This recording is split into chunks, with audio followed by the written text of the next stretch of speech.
الحمد لله نحمده ونستعينه ونستغفره ونعوذ بالله من شرور أنفسنا ومن سيئات أعمالنا من يهده الله فلا مضل له ومن يضلل فلا هادي له وأشهد أن لا إله إلا الله وحده لا شريك له وأشهد أن محمدا عبده ورسوله أما بعد فإن خير الحديث كتاب الله وخير الهدي هدي محمد صلى الله عليه وسلم وشر الأمور محدثاتها وكل محدثة بدعة وكل بدعة ضلالة وكل ضلالة في النار.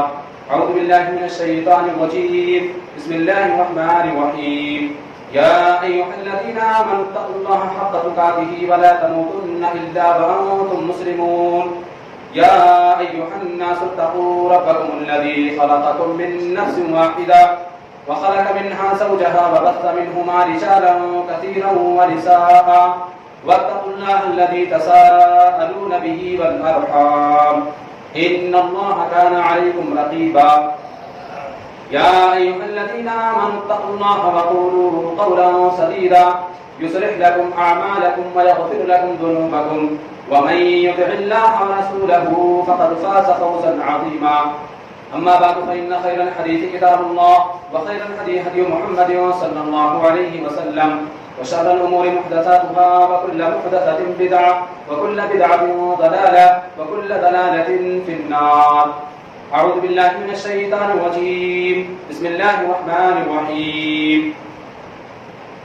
والسابقون الأولون من المهاجرين والأنصار والذين اتبعوهم بإحسان رضي الله عنهم ورضوا عنه. محترم بزرگوں، نوجوان ساتھیوں، پیارے بچوں، ہر قسم کی تعریفات توصیفات اللہ رب العالمین کے لیے لائق و مناسب ہے، جس نے ہم تمامی حضرات کو اس دنیا فانی کے اندر پیدا کیا، اور ہمیں پیدا کرنے کے بعد اللہ رب العالمین نے ہمیں بیکار و بے سہارا اور یوں ہی بھٹکتا ہوا نہیں چھوڑا، بلکہ ہماری رشد و ہدایت کے لیے اللہ رب العالمین نے بہت سارے انبیاء کرام کو اس دنیا فانی کے اندر بھیجا، اور انہوں نے ہمارے اور آپ کے سامنے صحیح اور غلط راستے کی نشاندہی کی. بعد درود و سلام نازل ہوں اللہ رب العالمین کے بھیجے گئے تمام محبوب پیغمبران اسلام پر، خصوصاً بالخصوص نبیوں کے آخری کڑی رحمت دو عالم تاجدار مدنی جناب محمد عربی صلی اللہ علیہ وسلم کی ذات گرامی پر. محترم سامعین، جیسا کہ ہم اور آپ جس مہینے سے گزر رہے ہیں وہ مہینہ محرم کا مہینہ ہے، اور ابھی ہم نے ماضی قریب میں دیکھا کہ اس مہینے کے اندر خصوصاً 10 محرم کو کیسی کیسی حرکتیں انجام دی گئی، لوگوں نے کیسی کیسی شرارتیں ہمارے اور آپ کے سامنے اسی طرح سے سوشل میڈیا پر کی ہیں. سامعین کرام، محرم کے مہینے میں بجائے اس کے کہ ہم صحابہ کرام کی فضیلتوں کا تذکرہ کرتے، بجائے اس کے کہ ہم صحابہ کرام کے مناقب کا تذکرہ کرتے، بجائے اس کے کہ ہم ان کے لیے بلندی درجات کی دعا کرتے، بجائے اس کے کہ ہم ان کے احسانات سے خود کو زیر بار سمجھتے، مسلمانوں کا ایک طبقہ ایسا ہے جس نے صحابہ کرام کو گالی دینا اپنا شیوا بنا لیا، اور وہ صحابہ کرام جن کے ذریعہ سے قرآن و حدیث کی تعلیمات ہم تک اور آپ تک پہنچی ہے. اگر صحابہ کرام نہ ہوتے تو آج ہم اور آپ مسجد میں بیٹھ کر کے خطبہ نہ سن رہے ہوتے، بلکہ کسی مندر میں یا کسی اور جگہ بیٹھ کر کے مورتیوں کی اور اسی طرح سے دیگر چیزوں کے سامنے سجدہ ریز ہوتے. صحابہ کرام ہی نے ہم تک اور آپ تک قرآن و حدیث کی تعلیمات کو پہنچایا، تب جا کر کے ہم اور آپ آج مسجد کے اندر جمع ہوئے ہیں. انہیں صحابہ کرام کو مسلمانوں کا ایک طبقہ گالی دیتا پھر رہا.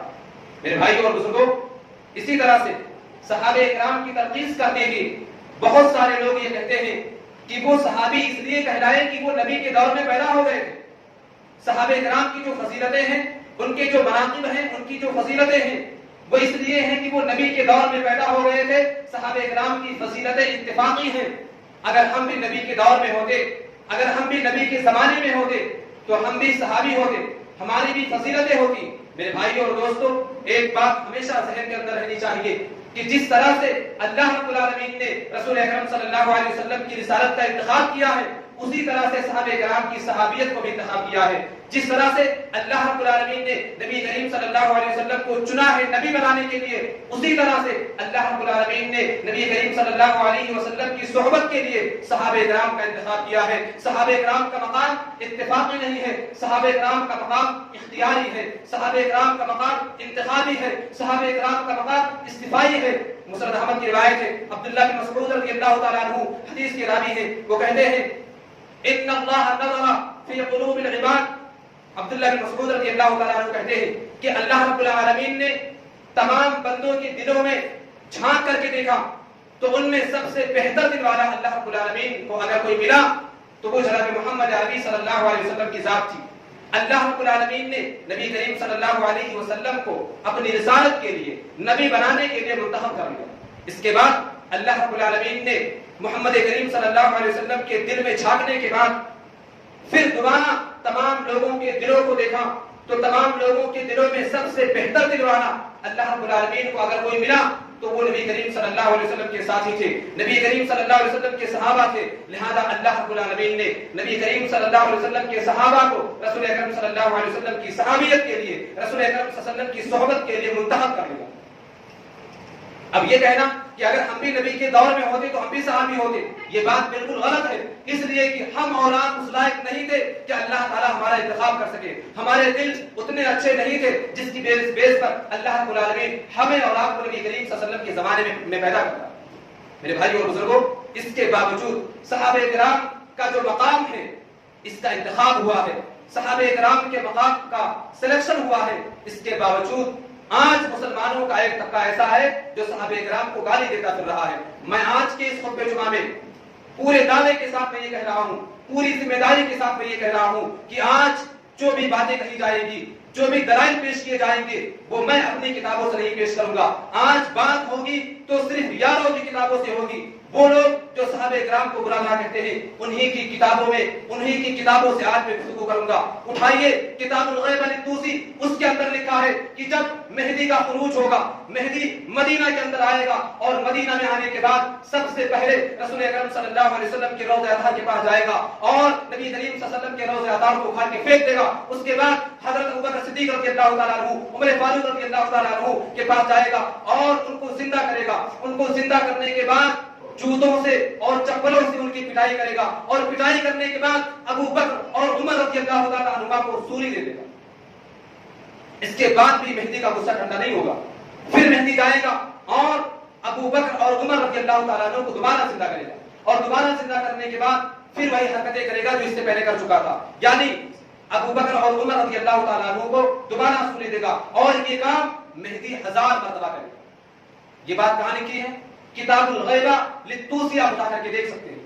اس کے بعد مہدی ثم یذهب الى قبر عائشہ، پھر وہ قبر عائشہ حضرت عائشہ رضی اللہ تعالیٰ عنہا ام المومنین تمام مسلمانوں کی ماں، ان کی قبر کے پاس جائے گا اور عائشہ رضی اللہ تعالیٰ عنہا کو زندہ کرے گا اور عائشہ کو زندہ کرنے کے بعد 80 کوڑے حضرت عائشہ رضی اللہ تعالیٰ عنہا کو نعوذ باللہ مہدی مارے گا، 80 کوڑے حضرت عائشہ پر لگائے گا۔ یہ بات شیعہ کی کتابوں کے اندر لکھی ہوئی ہے، کتاب الغیبہ للطوسی آپ جا کر کے دیکھ سکتے ہیں۔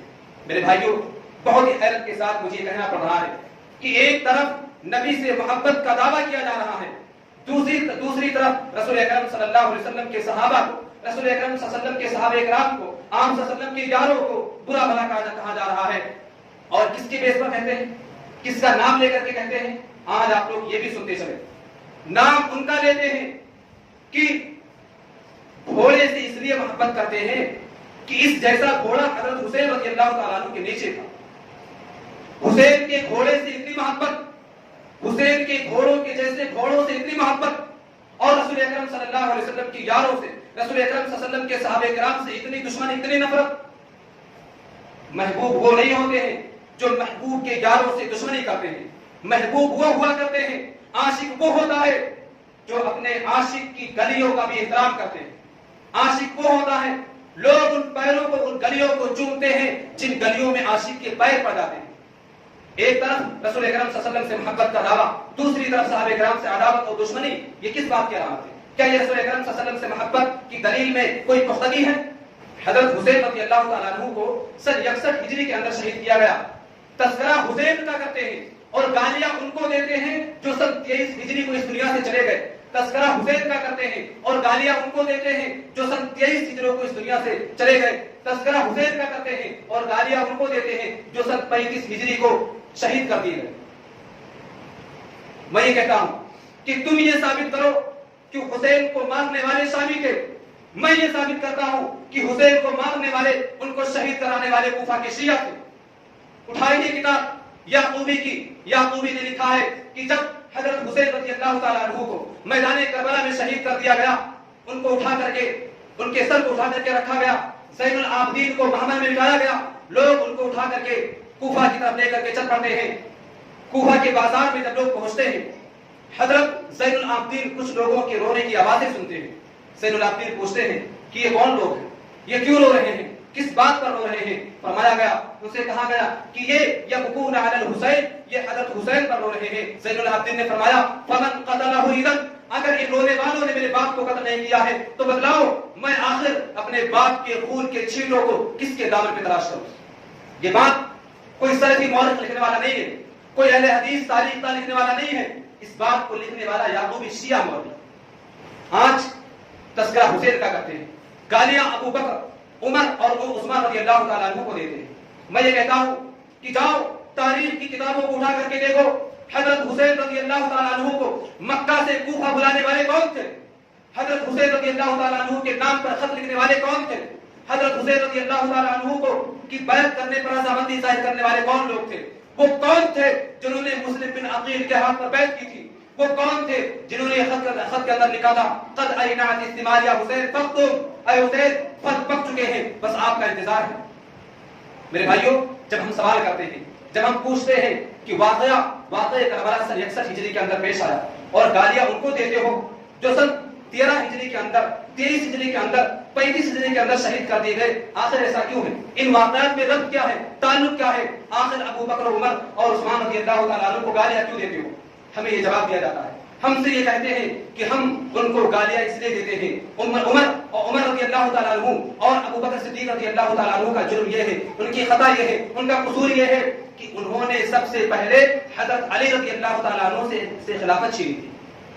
ابو بکر عمر نے سب سے پہلے خلافت علی سے چھینی تھی، پھر بعد میں چل کر کے یزید نے حضرت حسین سے خلافت چھینی۔ اگر پہلے ابو بکر و عمر نے حضرت علی سے خلافت نہ چھینی ہوتی، یزید کے اندر اتنی ہمت نہیں تھی کہ وہ آگے چل کر کے حضرت حسین رضی اللہ تعالیٰ عنہ سے خلافت چھین سکے۔ آئیے ہم اور آپ یہ جان لیں، اس بات کو جاننے کی کوشش کرتے ہیں کہ کیا واقعی ابو بکر، عمر اور عثمان رضی اللہ تعالیٰ عنہ نے حضرت علی رضی اللہ تعالیٰ عنہ کی خلافت چھین لی تھی؟ اس کی کیا حقیقت ہے؟ اور آج حوالہ اگر میں دوں گا تو صرف اور صرف یاروں کی کتابوں سے، میں اپنی کتاب سے کوئی بھی حوالہ نہیں دوں گا، اور کوئی ماں کا نام ایک حوالہ غلط ثابت کر دے، خدا کی قسم میں منبر پہ قدم رکھنا چھوڑ دوں گا۔ آج بات ہو جائے، آج میں اس مسئلے کو سمجھا کر کے جاؤں گا، آج میں اس مسئلے کی وضاحت کر کے جاؤں گا۔ میں یہ کہتا ہوں کہ حضرت حسین رضی اللہ تعالیٰ عنہ نے جب بغاوت کا علم بلند کیا، حضرت حسین رضی اللہ تعالیٰ عنہ نے جب بیعت کرنے سے انکار کر دی، تو علی رضی اللہ تعالیٰ عنہ تو اس سے پہلے زیادہ حقدار تھے بغاوت کا علم بلند کرنے کی۔ علی رضی اللہ تعالیٰ عنہ خروج کے زیادہ حقدار تھے، علی رضی اللہ تعالیٰ عنہ جنگ کرنے کے زیادہ حقدار تھے، لیکن انہوں نے تو ایسا نہیں کیا۔ اور علی رضی اللہ تعالیٰ عنہ شیر خدا، حیدر کرار، فاتح خیبر اور شیعوں کے بقول لا سیف الا ذو الفقار، اور اسی طرح سے ان کا یہ قول لو اجتمع العالم كله ما خشیت وما بالغ، کہ اگر پوری دنیا کے لوگ ایک طرف ہو جائیں، علی تنہا ایک طرف ہو جائے، علی کو کوئی ڈر نہیں ہے۔ علی رضی اللہ تعالیٰ عنہ اتنے بہادر تھے، اتنے پاورفل تھے۔ میں یہ پوچھتا ہوں کہ جب علی رضی اللہ تعالیٰ عنہ شیر خدا ہے، فاتح خیبر ہے، شیر خدا ہے، سب کچھ ہے، جب خلافت چھینی جا رہی تھی تو لڑے کیوں نہیں؟ جب خلافت چھینی جا رہی تھی تو لڑے کیوں نہیں تھے؟